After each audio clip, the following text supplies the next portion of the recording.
One of the more attractive features of Brompton Cemetery are its colonnades. Designed by Benjamin Baud, an architect who had worked on Windsor Castle. It's a popular place to take a stroll and, other than offering shade or shelter from the elements, it houses memorials to those in the vaults beneath.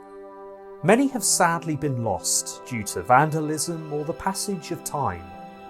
It was a more open space to commemorate, remember and grieve for those locked away downstairs.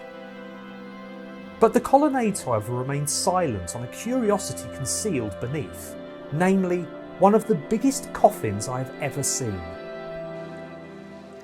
In the southwest catacomb of Brompton Cemetery in vaults 14 to 15 is the coffin of Maria Imre de Soyres, and on top of her coffin is the urns containing the remains of her husband, Henry Alexander Munro Butler-Johnstone, one of the 19th century's most prosperous and well-known politicians who lost it all in the 1880s.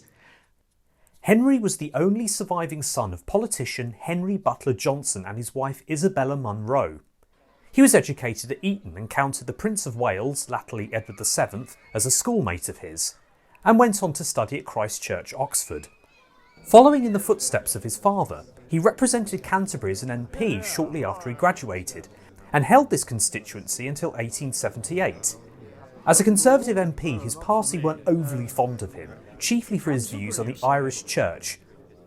Thus begins a brief period in the wilderness, where he pursues an inflammatory pursuit.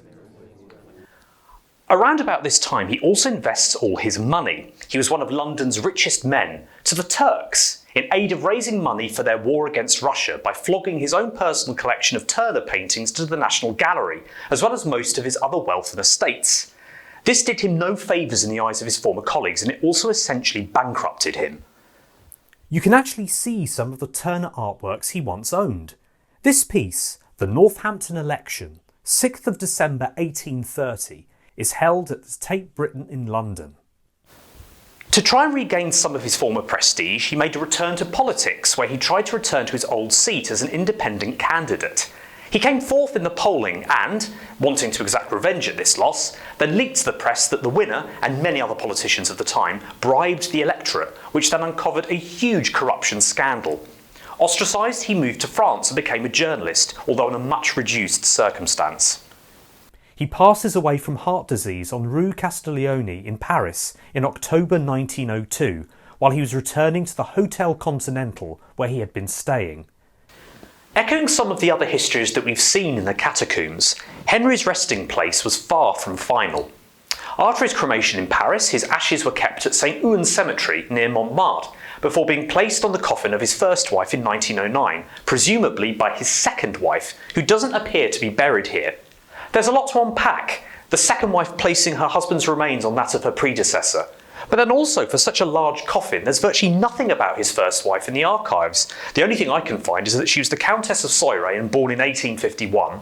She was just under 30 years old and gifted musically. That's all the archives tell about her. Perhaps you, dear watcher, can find out some more information.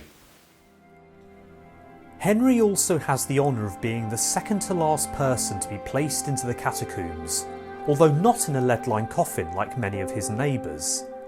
Heralding the growing popularity of cremation, his presence symbolises changing tastes in dealing with the dead at the turn of the 20th century, which would change forever with the onset of the First World War.